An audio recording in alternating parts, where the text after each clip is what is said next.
everyone, welcome to the B Arts Topper. In this class we will understand the meaning of new imperialism, जो कि आपके BA 6 semester के world history के syllabus में first unit में given है as per Punjab university. तो इसमें हमने इंट्रोडक्शन देखना है कि न्यू imperialism एक्चुअली है क्या। तो स्टार्ट करते हैं एंड सबसे पहले समझते हैं कि imperialism का लिटरल मीनिंग क्या होता है। तो देखिए, इसके लिटरल या वर्डली मीनिंग की अगर बात करें तो इसको हिंदी में कहते हैं साम्राज्यवाद, मतलब अपना साम्राज्य इस्टेब्लिश करना दूसरे नेशंस के ऊपर। हिंदी में इसका लिटरल सिंप्लीफाइड मीनिंग है अपना रूल दूसरी कंट्रीज़ के ऊपर इस्टेब्लिश करना।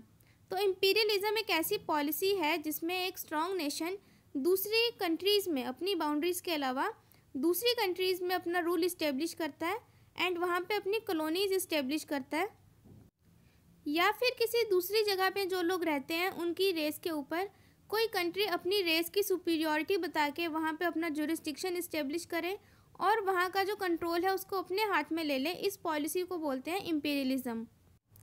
तो दूसरी कंट्रीज़ के ऊपर अपना रूल इस्टेब्लिश करने को इम्पीरियलिज्म कहते हैं इन शॉर्ट। लेकिन ये न्यू इम्पीरियलिज्म क्या है, अब ये समझना है हमें। अब देखो, इम्पीरियलिज्म को हिस्टोरिकली अगर देखें तो ये चीज़ ना बहुत पहले से ही वर्ल्ड में प्रिवेलेंट थी, एंशिएंट टाइम्स से। काफ़ी पहले से ही एंशिएंट टाइम्स की भी अगर बात करें तो इम्पीरियलिज्म प्रिवेलेंट था वर्ल्ड में। जो स्ट्रॉन्ग नेशंस होते थे वो वीक नेशंस के ऊपर अपना रूल इस्टेब्लिश कर देते थे, चाहे वो वॉर के थ्रू करें या अदर पॉलिटिकल मेथड्स के थ्रू करें, लेकिन स्ट्रॉन्ग नेशंस वीक नेशंस के ऊपर अपना रूल इस्टेब्लिश करते थे। एंड ये इम्पीरियलिज्म बहुत पहले से था। लेकिन लेट 19th सेंचुरी में मॉडर्न टाइम्स में क्या हुआ कि यूरोप में इंडस्ट्रियल रेवोल्यूशन आया, जिस वजह से वहाँ पे इंडस्ट्रीज इस्टेब्लिश होने के कारण उनको रॉ मटेरियल की भी ज़रूरत थी और अपने जो गुड्स हैं फिनिश्ड गुड्स को मार्केट में बेचने के लिए पॉपुलेशन की भी ज़रूरत थी। और ये दोनों ही चीज़ यूरोप के पास नहीं थी, जिस वजह से उनको डिस्टेंट लैंड्स में जाना पड़ा। तो दूसरी नेशंस में उन्होंने क्या किया कि अपनी कॉलोनीज इस्टेब्लिश करनी स्टार्ट कर दी। एंड इसी टाइम पे क्या है कि 20th सेंचुरी के स्टार्टिंग में ही इम्पीरियलिज्म की सेकेंड वेव आई। मतलब यूरोप ने जब अपनी कॉलोनीज इस्टेब्लिश की दूसरे नेशंस में तो वर्ल्ड का यूरोपियनाइजेशन स्टार्ट हो गया। एंड इसी को इम्पीरियलिज्म की सेकेंड वेव या न्यू इम्पीरियलिज्म कहते हैं, जिसमें यूरोप ने या यूरोपियन कंट्रीज़ ने वर्ल्ड के डिफरेंट पार्ट्स में अपनी कॉलोनीज इस्टेब्लिश करनी स्टार्ट कर दी थी 20th सेंचुरी के स्टार्टिंग में।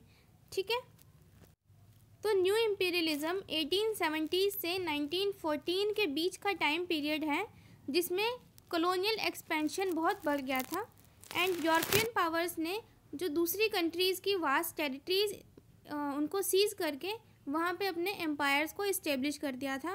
एंड ये उन्होंने मेनली अफ्रीका में किया था एंड कुछ एशिया, मिडल ईस्ट और पैसिफिक ओशन के आइलैंड पार्ट्स में किया था। क्लियर? तो ये एक मर्केंटलिस्टिक पॉलिसी थी। मर्केंटलिस्टिक पॉलिसी इसलिए थी क्योंकि ये उन्होंने बेसिकली अपने ट्रेड के लिए किया था, प्रॉफिट गेन करने के लिए किया था। तो उनका इकोनॉमिक मोटिव था यूरोपियन नेशंस का ट्रेड के लिए। तो हम ये कह सकते हैं कि न्यू इम्पीरियलिज्म यूरोपियन नेशंस के द्वारा बनाई गई एक मर्केंटलिस्टिक पॉलिसी थी, जिसमें फोर्सफुल एक्सटेंशन भी इन्वॉल्व था एंड वो दूसरे नेशंस की सॉवरेनिटी पे अपना डोमिनेशन क्लेम करके एंड वहाँ पे अपने इकोनॉमिक गेंस के लिए उनको इवेंचुअली मतलब वो बाद में पॉलिटिकल डोमिनेशन में कन्वर्ट हो गया था। मेन जो उनका मोटिव था वो इकोनॉमिक गेन था, जिस वजह से उन्होंने दूसरे नेशन की सॉवरेनिटी का सब्जुगेशन किया था। क्लियर? सो अब ये देखना है कि पुराने टाइम में जो इम्पीरियलिज्म था और न्यू मॉडर्न टाइम में जो न्यू इम्पीरियलिज्म आया, इन दोनों में डिफरेंस क्या था।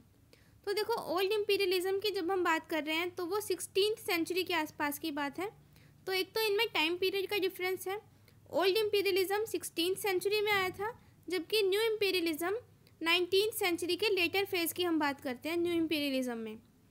एंड ओल्ड इम्पीरियलिज्म आने का कारण क्या था कि एशिया में आने के लिए यूरोपियन नेशंस ने डायरेक्ट ट्रेड रूट फाइंड करना था, जिस वजह से उन्होंने उस टाइम पे America's, India, South Africa, East Indies और चाइना में और एंड कुछ कोस्टल रीजन्स में, इन सभी नेशंस के कोस्टल रीजन्स में अपनी जो टेरिटरीज़ हैं वो इस्टेब्लिश की थी, कॉलोनीज इस्टेब्लिश की थी। एंड ये जो फेज था इसको ओल्ड इम्पीरियलिज्म या imperialism of the ancient times हम हिस्ट्री में कहते हैं, जिसमें कि उनका motive direct trade route find out करना था।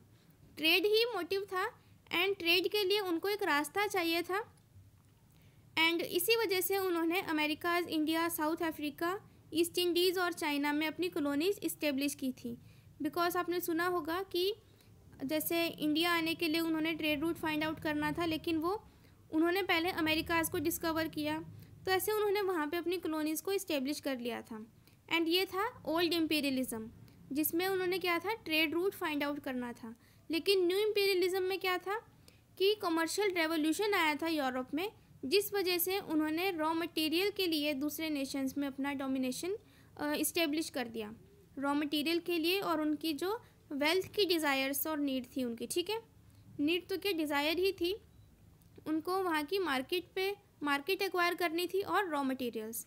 तो मर्केंटलिस्ट को ऐसा लगा कि जो अगर हम दूसरी कंट्रीज़ में अपनी कॉलोनीज इस्टेब्लिश कर दें तो हमें फ्री ऑफ कॉस्ट सारे ये रॉ मटेरियल्स मिलेंगे एंड ये सोर्स ऑफ वेल्थ बन जाएगा हमारे लिए। इसके अलावा रूलर्स के, एक्सप्लोरर्स और मिशनरीज को एक ये भी बिलीव था, glory God and gold. Glory God and gold काफ़ी एक फेमस उस टाइम पे बिलीव हुआ करता था इन सब का, जिसमें ग्लोरी का मतलब दूसरे नेशंस में अपनी जो ग्लोरी है, अपना यश इस्टेब्लिश करना। गॉड, ये मिशनरीज़ का मेन मोटिव था कि क्रिश्चियनिटी को दूसरे नेशंस में स्प्रेड करना। एंड गोल्ड का मतलब कैपिटल या मनी, तो मनी को, इकोनॉमिक गेंस को गेन करना न्यू इम्पीरियलिज्म में, ये सब मेन मोटिव्स थे, जिस वजह से उन्होंने अफ्रीका और चाइना में मेनली अपनी कॉलोनीज़ को इस्टेब्लिश किया था एंड अपने इकोनॉमिक इंटरेस्ट के लिए वर्क किया। तो मॉडर्न टाइम का जो न्यू इम्पीरियलिज्म था वो काफ़ी रिफाइंड और सोफिस्टिकेटेड था, जबकि ओल्ड इम्पीरियलिज्म काफ़ी रफ था, क्रूड था और बारबेरियस था। नेचर में ये पॉलिटिकल था। उनका जो मेन मोटिव था उस टाइम पे पॉलिटिकल हुआ करता था, थोड़ा बहुत उनका ट्रेड मोटिव था और उन्होंने पॉलिटिकली अपना इस्टेब्लिश किया था। रफ, क्रूड और बारबेरियस उनके जो मेथड्स थे। लेकिन न्यू इम्पीरियलिज्म काफ़ी रिफाइंड और सोफिस्टिकेटेड था, मतलब इसमें उन्होंने काफ़ी चेंजेस किए थे। अब न्यू मेथड्स के साथ वो आए थे। मेनली इकोनॉमिकली उनका जो मोटिव था, लेकिन बाद में धीरे धीरे वो पॉलिटिकल नेचर में चेंज हो गया, ठीक है। So this is all about the meaning of new imperialism, जिसमें हमने समझा कि ओल्ड इम्पीरियलिज्म और न्यू इम्पीरियलिज्म में क्या डिफरेंस है, एंड इम्पीरियलिज्म का क्या मतलब है और न्यू इम्पीरियलिज्म का क्या मतलब है हिस्ट्री में, ठीक है। So this is all about the new imperialism. Thank you so much. And अगर आपको इसके नोट्स चाहिए तो आप इस नंबर पे कांटेक्ट कर सकते हो।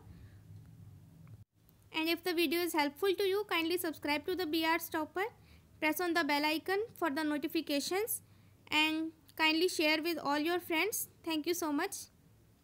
Best wishes to all of you.